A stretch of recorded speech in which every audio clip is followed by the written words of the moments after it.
Well, because I'm gross and greasy? No? Yes? No, it was just the way that you were putting your head forward. You look like a supervillain. Okay. Megamind. Hello. Welcome. Hello. I'm gonna cut you off. Welcome I'm gonna back. stop it right there. Welcome back to my channel. I'm doing a weekly vlog, a weekly reading vlog. I told you I was going to do it, and I'm doing it. Have I read anything today, this Monday? I listened to all of like 10 minutes on 3 times speed of Book Lovers by Emily Henry, and I'm undecided on how I feel about it. I mean, I'm only a chapter in, so I feel like I don't really have strong feelings, but very different than her other book. The reason we're in the car, and the reason that we're here today, is to test some of the crumble flavors for the week. And Hayden is here to be my lovely taste tester because he tests the stuff that I don't want to test. I'm not saying my palate is like refined or anything, more so that I am a human dumpster and will eat anything. Okay, so these are the flavors we got. That lemon really took a ride. That's just straight up, I didn't realize that was just a fresh lemon Just slice. a fresh I thought it lemon would be slice. like a candied lemon or something like that, but that's literally like... I think you give them too much credit. That's like something that you would stick on the edge of a glass at like a Red Lobster. It's definitely been touched by a few people's hands already. Yeah. We have the lemon one. I don't know what it's called. It's just lemon. Lemon. We've got pink velvet, which I'm curious to find out what the fuck that means. Hazelnut. Is this Mom's secret recipe or is this... No, hazelnut mudslide. Yeah, and then Mudslide. this one's Mom's recipe. Who knows what's in there? What are we gonna start with? I guess lemon to get it out of the way. Honestly, will you just get that lemon slice off of there because no one really wants that. Yeah. We're not gonna eat it.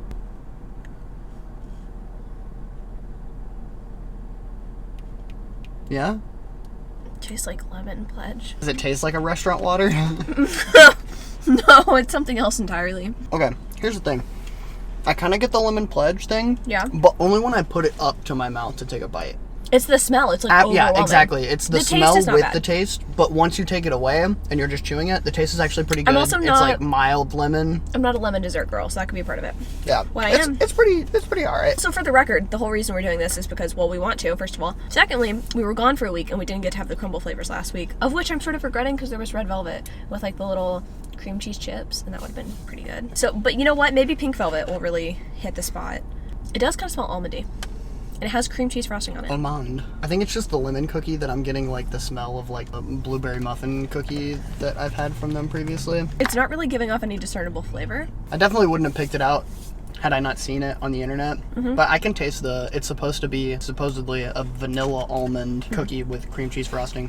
The cream cheese overpowers it. This is definitely a me cookie. If it is supposed to be vanilla almond, I wish that there was a little more almond. And I don't. So that's my official tasting note. Trying this hazelnut one. Oh, it's really, It's gonna be gooey. It's a I think you mudslide. might have to just pick up, because I don't think you can pick up the whole thing. Here. Very rich and cocoa-y. Only tastes like a brownie. I don't get any of the Nutella, nor do I taste any of the hazelnut. The hazelnuts are there texturally, but It tastes really kind of did nutty not to me, taste but... any of the Nutella or the... you know what? I'll just go ahead and... Okay. I'm going to take a bite of Mom's special cookie, which I'm a little hesitant about because I don't like peanut butter, and there is peanut butter chips in here. It's good. Ooh, it looks really good. I love the feel of this The feel of cookie. it in the hand. I have a nice hand feel. Let's see about the mouth feel. Immediately, this one's my favorite. Yeah, it's almost like apple cinnamon Cheerios with like chocolate chips. Yeah. Yeah. I don't know why the cinnamon was included, but I'm glad that it was. If we're gonna rank these, how would you rank? Number I would one. literally rank them 1, 2, 3, 4 for me. And I know that you would go 1, 2, 3, 4. Or Yeah. actually I don't know. I think it's just 1, 2, and then these are like tied for last. I'm not a mega chocolate girl. I don't like hazelnut really at all. And then the lemon, it's just very... Lemon was it wasn't like terrible, but definitely last on the list here. Like if you're 75, I think this cookie's gonna work for you. But hands down, Mom's recipe. Whoever's mom this is, She hit it, right? she really did. I'm ready to see how gross these camera angles are for me. We look beautiful. That's our cookie review. I'm gonna go home, maybe read more of Book Lovers, and update you then. I don't really know how to do these things, like these weekly vlogs. Did you say maybe? I did read. Are we impressed? I'm 30% into Book Lovers. It's good, I think. I don't know how I feel about it. I am, I guess, enjoying the major contrast this one has with People We Meet on Vacation. The characters could not be more different than the characters in that book. We have Nora and Charlie. Both are very cynical. Both are very, for lack of a better word, I'm gonna say bitchy. Nora is a literary agent, I believe, believe, and Charlie is an editor, and at the beginning of the book, she is trying to pitch one of her authors that she represents, pitch that book to Charlie, see if he would want to pick it up and edit it. I think that's what he does. He turns it down. He's like, I don't like this book. It's not good. He's kind of a dick about it. She just got dumped by someone, and so she's kind of in a bad mood. And then I think about a year later, they end up running into each other on vacation, and this vacation is one that Nora is taking with her sister, so they can like reconnect before Nora's sister's baby is born. While there, she runs into Charlie, and she doesn't realize that this is Charlie's hometown. And this hometown is one that was written about in that book that she was trying to pitch to Charlie, which kind of is making sense as to like why he didn't really like the book. It's like, this lady who wrote this book doesn't know anything about my hometown. I like it. I like the sexual chemistry. I think this one is going to have a lot more rivals to lovers sort of tension than any of Emily Henry's other books. I don't think that her first one, Beach Read, I don't think that Beach Read had the same intensity, I guess, as this one, and I definitely don't think People We Meet on Vacation with its angsty friends to lovers is similar to this either. So it's definitely different than all of the other ones. I'm curious to see, I guess, how I feel about this one in comparison, because the reviews that I've read, the early reviews have been, this is the most rom-com-y of all of Emily Henry's books, or this one is the most chick lit, has no romance to it. I don't know where I'm gonna fall in that sort of like what this book is sort of situation. I didn't like Beach Read because I felt like it was too women's fiction, chick lit, romance less. I liked People We Meet on Vacation because I felt like the romance was heavier. Honestly, part of me kind of wants to reread that one because I tried to get my sister to read it and she DNF'd it. She didn't like it, which shocks me because she and I have very similar taste in books. So I'm like, did I actually like that one? Did I fool myself into thinking I liked that one? No, I just really like Friends to Lovers. Anyway, I don't really have any other super exciting updates. I do have a nugget down here like he always is when I film. I think this week is going to be pretty chill despite the shitty weather and despite the fact that I am going to have to go to the Social Security office tomorrow to try to change my last name. Ooh, that's gonna be a real treat, I can just tell. But I do have a hair appointment on Saturday. I am changing my hair, I think kind of dramatically, kind of drastically, and I will take you along with me for that. I didn't really consider this whenever I was scheduling the appointment. I knew that I wanted to do something wild to my hair after getting married, but it's nice to have something to look forward to after you get back from your honeymoon and after the wedding, because I think there can be that sort of like post-wedding blues or depression because it's like, what do you have to look forward to? That sounds really bleak, but you know what I mean? I feel like there can be that sort of like letdown or like sadness after a vacation or after something like fun happens, and I think having this hair appointment scheduled for Saturday has me able to get through this week. Okay, that's just sounding really sad and pathetic, like I'm so sorry, but I'm very excited for my hair. Also, I got my ears pierced, which is going good, but also, oh my god, sleeping on pierced ears, it's not ideal. It's not ideal. I'm simultaneously thriving and also simultaneously a mess. I'm gonna go wash my hair. I am officially Mrs. Dumbass, but at what cost? I got through the Social Security line quickly. It's 9:30, it opened at 9. I had been sitting out front since 8:10.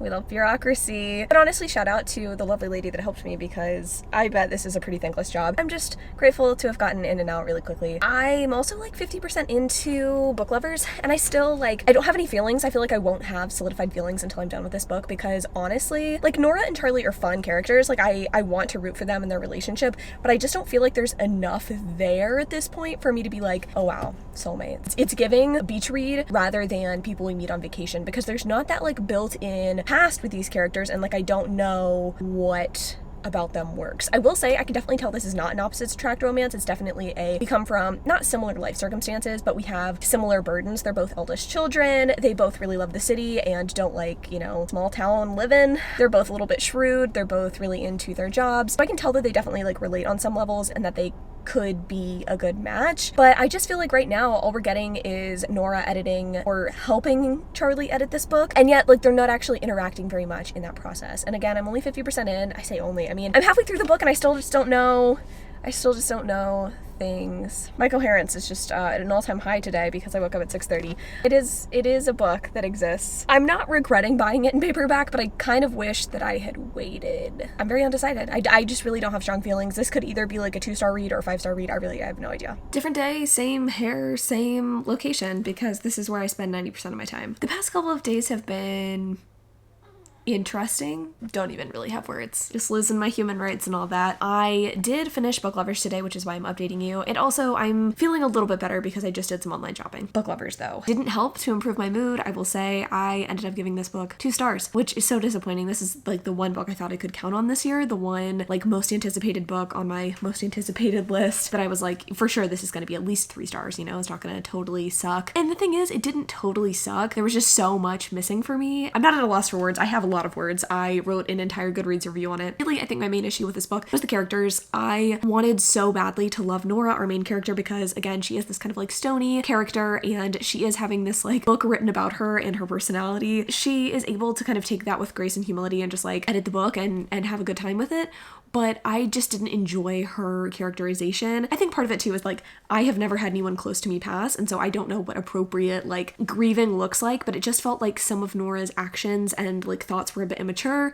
The way that she treats her sister as a result of her mom passing away at like a fairly young age. Like, I don't know, there weren't very many people in Nora's life that she could count on besides her sister and her mom, and when her mom passed away, she felt this burden to take care of her sister. But now that they're like in their 30s, it just felt weird to have Nora so caught up in trying to take care of Libby when Libby's like a grown-ass adult married with a couple kids. And a big plot point of the book is Nora trying to figure out like why Libby is so dead set on getting away from her husband and why she has been making these mysterious calls and stuff. And like nothing really comes of that, which was so frustrating. And it's also like, can you just ask your fucking sister what's going on with her? Y'all have this, you know, great relationship, even if it's a little bit rocky at the moment. Like, why can you not just ask her a question? I don't know. I could not relate to that. As someone who does have a strong, you know, relationship with my sister as well, I just like didn't relate to this sister relationship. And it's such a big component of the book. I also thought Libby was a bit immature and didn't really have much going for her, which was frustrating because like it seemed like Libby's only characteristics were being kind of like not flighty but a little bit immature and like having babies. Like that's all she was good for. Like she didn't have dreams or aspirations, or at least it didn't feel that way to me from my interpretation of the book, which I don't think is like the best message. And then Charlie, our hero, he was fine. Like I liked his characterization okay. I thought his trauma was, I want to say interesting, but for lack of a better word, interesting. I just don't feel like it all added up for me. I feel like the sexual tension was broken too early in the story for Charlie to be a convincing or interesting love interest. Like sure, I guess he compliments Nora well. I feel like they are well suited for each other. There are a lot of people that are well suited for each other, and I don't want to read their love story. I'm gonna need a little bit more than just, oh, they're both eldest siblings and they have kind of bitchy personalities and so no one wants to end up with them. It just didn't,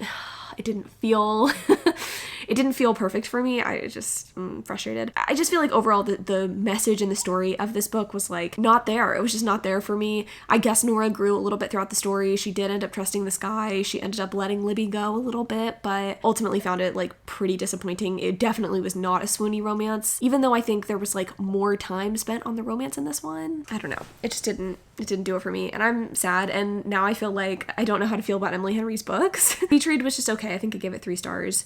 People We Meet on Vacation was a 5-star, like all-time fave, and then this one was just not my favorite. And when I gave it 2 stars, it's not because I think this is, again, like an objectively shitty book, but in comparison to Beach Read, it's just not as good. And I didn't even like Beach Read. I think Beach Read at least had like this admission of love, this, oh my god, I have had this unrequited crush on you for a while kind of thing that ended up making it rewarding at the end, and this one just didn't feel that rewarding. This one, there was a declaration, but it didn't feel angsty and tension-filled, and I just didn't like it. I needed to sit up because my back was hurting, but yeah, disappointing. I don't know what the fuck I'm gonna read next. I've been perusing my Goodreads, my list videos that I need to knock out this year. Like that's kind of how I figure out what I'm gonna read for any given like week, month, whatever. I go through the content I have planned on like grand scale and try to read some of those books, and or, you know, I pepper in things that I'm just like, oh, I have to read this immediately, but nothing is calling to me. So I don't know honestly what I'm gonna pick up next. I feel like maybe a historical romance, although I do have some contemporaries that I can pick from too. I have A Brush with Love, which is supposed to be kind of cute, but also it's like, who wants to read about a dentist office romance? There's like dental students. I don't fucking know. More exciting, I guess, maybe not exciting.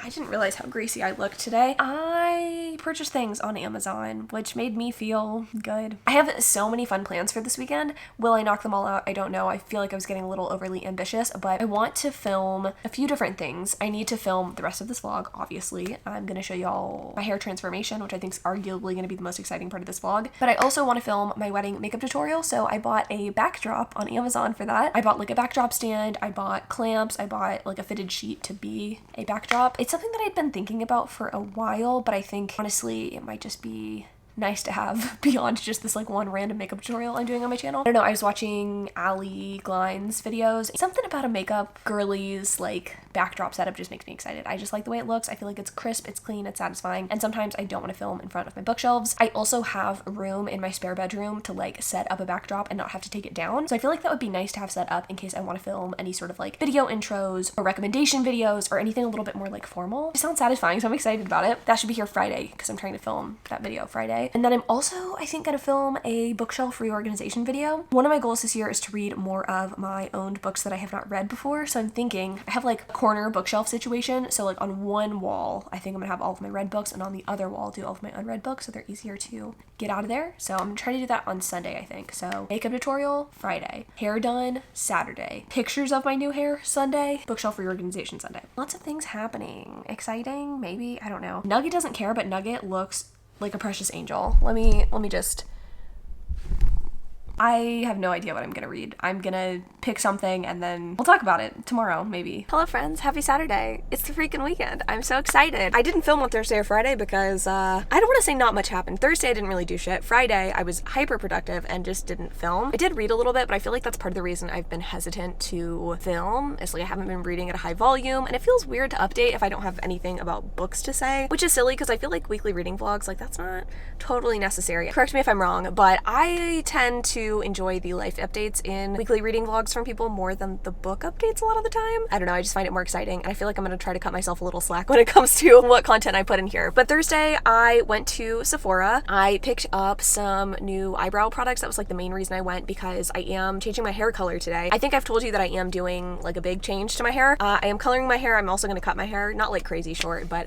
get a bit of a trim. My hair is down to my belly button right now. It's a bit long for me, and I'm ready to kind of get that taken care of. Like, look at how stringy my ends look. Not cute. I got some eyebrow pencils from Sephora along with some other stuff. I will do a little b-roll moment right here so you can see what I got. I got a Laneige lip gloss thing. I have the peach color and I wanted the pink one as well to go over, you know, just like a lip liner. That's kind of my favorite sort of lip combo nowadays. It's just like a lip liner with a really sheer lip gloss. I also got a blush from Laura Mercier in the color Ginger. I felt like this color called to me because I don't really have a lot of warm tone blushes at the moment. I was just so hyper focused on finding the perfect cool tone pink blush for the wedding that now I'm kind of in the mood for something warm and delicious. I feel like it's gonna look good with my new hair color. And then I got two different eyebrow pencils, one from Fenty and one from the Sephora collection. These are both highly recommended from people that have the hair color that I'm getting. And then I picked up a lip gloss in the shade Dolly. I love the Buxom glosses. If you want to look like you have no lip lines and just have minty, tingly, perfectly plump lips, like you need these glosses. I got the shade Dolly in this gloss, and I'm a little upset at my own stupidity because I ended up getting the lip polish instead of the lip cream. So it's a different shade than the one that I historically have liked, but I think it'll be pretty. It has some shimmer in it and it's a little deeper, which I actually think might work in my favor. But that was my little Sephora haul. I went to Sephora on Thursday, and then I read a little bit, which I'll talk about at the end of like this clip. And then Friday, I ended up filming my wedding makeup tutorial, and y'all, the setup with that new backdrop, I feel like it looked so good.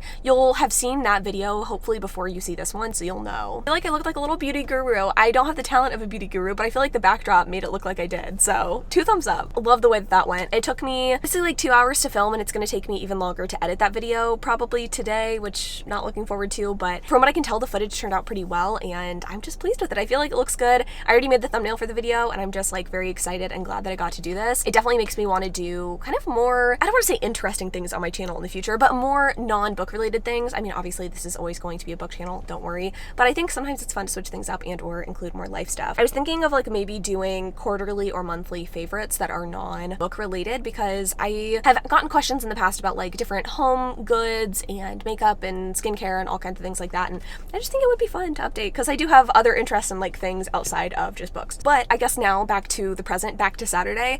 I just picked up my Starbucks. I like to go to Starbucks on the weekends because why the fuck not? I say the weekends. I go to Starbucks whenever I damn well please because I enjoy it, and I'm a millennial that spends money on stupid shit, right? I'm in my pajamas. I am obsessed with these. I got these from Target. They are the Stupidly Soft. I actually don't remember like what the, is it Beautifully Soft line from Target? It's just like a short sleeve kind of button down traditional style PJ set with a pair of shorts, and oh my god, these are amazing. These are the jersey material rather than the satin. Can I just say, one of my biggest discoveries of the past like week or two, maybe month, let's go with month, has been pajama sets. I have been a big t-shirt to sleep girl for most of my adult life. I just feel like I had some left over from college. I spend money on pajamas. The reason is I spend all of my time at home, and a lot of the time I don't change out of my pajamas, and there's nothing that makes me feel shittier about myself, to be honest, than staying in a big t-shirt all day and not having any makeup on or my hair done. I feel my best when I like look and feel clean and I'm in like a matching set. I just love matching sets. I just do. So I have made it a mission to find matching pajama sets. I have slowly started replacing the big t-shirts in my pajama collection with just like comfy, soft, cheap pajamas, and it's been a game changer. It makes me feel so pretty when I go to sleep, which I know is stupid, but like it makes me feel good. I like it. So I'll link some of my favorite PJ sets in the description down below. Most of them are from Amazon. This is from Target, obviously,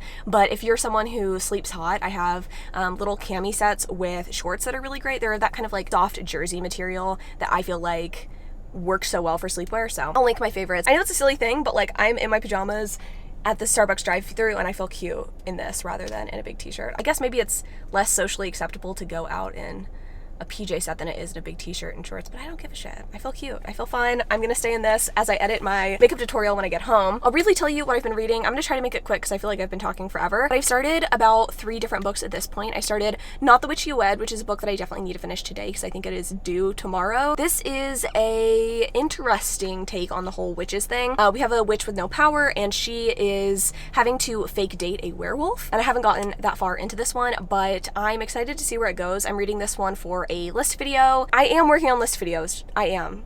It's just taking a while. And then I also started this Lucy Score book that I can't remember the name of. It's kind of generic. It's got kind of a generic cover. I don't think I'm going to finish this one in this vlog though, because I have been doing some content planning and I think I'm going to read this one for a video where I read some of the best-selling KU reads right now. I want to do like the top 10 best-selling KU reads, read them, let you know what's good, what's not. I also want to read 10 of your Kindle Unlimited recommendations. I guess you can leave some in the comments down below. I already have a list put together from Instagram, but if you have any recommendations, leave them in the comments down below. But I'm going to read that Lucy Score book, I think, for the bestsellers list that I'm going to do. So I'm not going to read that one now. Immediate in my initial thoughts getting like 10% into that book are, holy shit, the hero and the heroine are so immature that whenever it said that these characters were around 37, if not older, I was just mind boggled that they could be this immature. They sounded like they were maybe early 20s. So I'll be interested to see if I like that one. I've heard so many good things, but I'm just like not convinced on this one. And then the book that I've definitely gotten the farthest into, To Marry and to Meddle by Martha Waters.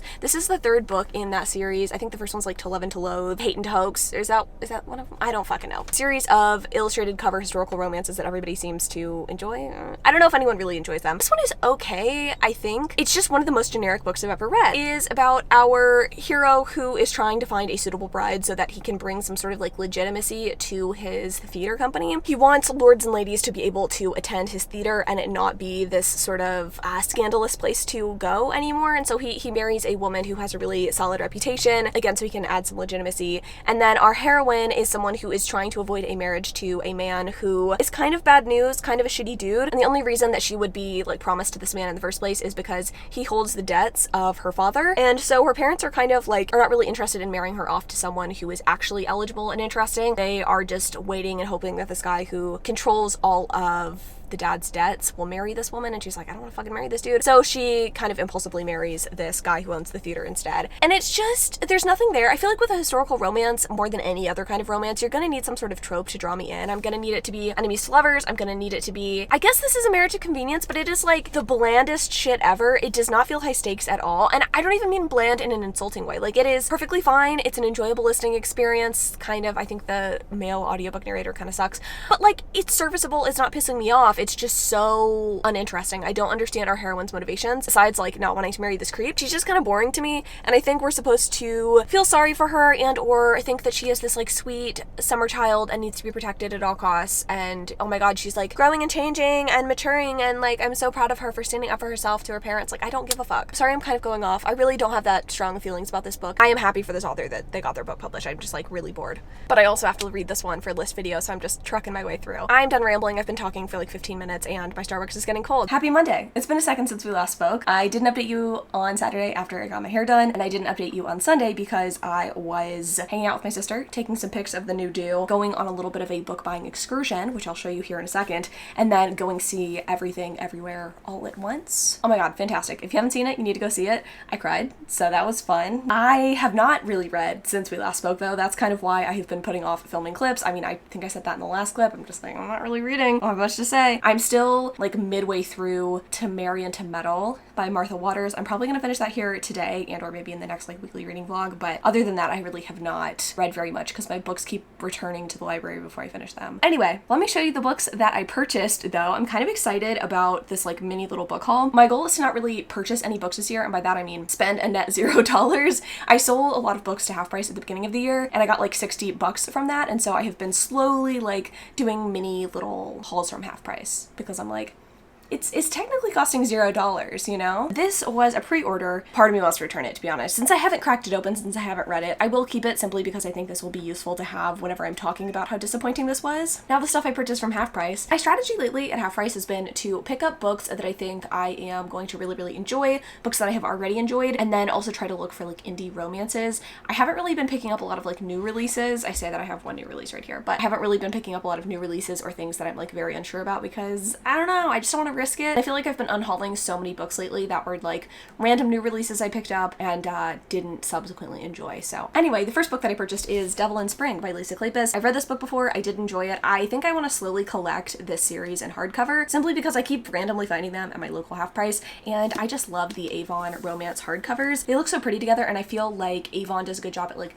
differentiating between authors with the fonts. I know it's kind of a little thing, but it kind of excites me. Like all of my Tessa Dare books have the same like fonts for both the titles and the author, and then it's different font for the title and author of like, you know, a different romance series. I don't know, I just like it. It's satisfying. And I don't know, I'm slowly doing away with my mass markets. Not that I don't love a good mass market romance, I'm just figuring out that that's not something that I personally want to collect. As much as I love stepbacks, it's just not really my thing. So I'd rather just have my most loved historical romances in like hardcover. So anyway, two that I thought were kind of exciting purchases were first edition Julie Garwood hardbacks. I haven't read a lot of Julie Garwood. I think I attempted to read The Bride and didn't love it. I just feel like I hear so many good things about her books, and these were only $8 each, so I was like, why not pick these up? They both had good reviews on Goodreads too, which was like my deciding factor. First is Prince Charming by Miss Julie Garwood. It's in excellent condition. This was published in '99, and I mean, the spine's really cute too with like the pink foiling and the like linen spine. I don't know, she's cute. I like her. I'm excited.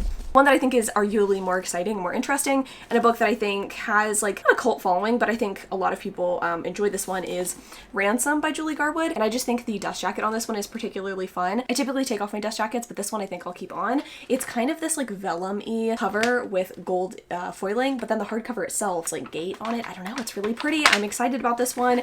This I think reminds me a little bit of the first edition I have of The Secret History, so I don't know, I'm excited to own this one, and I'm hoping that I love this book as much as everyone else does. And then lastly, I did pick up one new release because I mean, it's Holly Black. I had to pick it up. I was on the fence with this one because I'd heard pretty mixed things, and I was like, I could just wait for the audiobook or like wait for it to become available from my library, but I feel like I want to own this one. I want to own this one. I want to read this, and I know that I will probably get to this one this year. That's another thing that I've been factoring in when I decide to purchase books is, will I be able to get to this year? If the answer is no, then I'm not going to buy it, which is kind of bold, but I am trying to read a lot of the books I own, and I don't want to continue to read the books I own, get rid of them, and then just like buy new books to fill those spaces. All that being said, I bought some books. It was exciting. I dyed my hair. That was also exciting. And that's kind of it for me. I feel like this is kind of a weird end to a video, but I am enjoying this whole like weekly reading vlog thing. I feel like hopefully this week will be a little bit more exciting, as in this next coming week that I'm about to start filming after I finish this clip. But I'm definitely going to attempt to have more Hayden in videos in the future, and also like more cats and, you know, fun B-roll and stuff. But